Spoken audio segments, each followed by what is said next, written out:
ఒక రోడ్డు ఉంది, ఈ రోడ్డు పైన ఒక ఎత్తైన టవర్ ఉందన్నమాట. ఈ టవర్ యొక్క హైట్ ఎంత ఇచ్చాడు? 10 మీటర్స్ ఇచ్చాడు.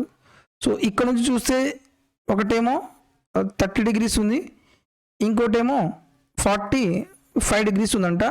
అయితే ఈ టోటల్ డిస్టెన్స్ ఏదో మనం కనుక్కోవాలి. 30కి ఆపోజిట్ వాల్యూ ఎంత అవుతుంది?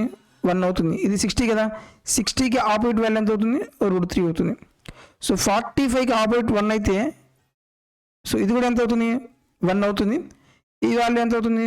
√2 అవుతుంది. ఓకే, సో మనకు క్వశ్చన్ ఏమి ఇచ్చాడు? హైట్. ఇక్కడ మన హైట్ ఎంత ఉంది? 1 part ఉంది.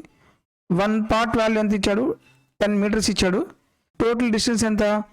√3 + 1 వాల్యూ ఎంత మనం కనుక్కోవాలి. 1.732 + 1 × 10 యాడ్ చేసి ఏమవుతుంది? 2.732 × 10 కదా.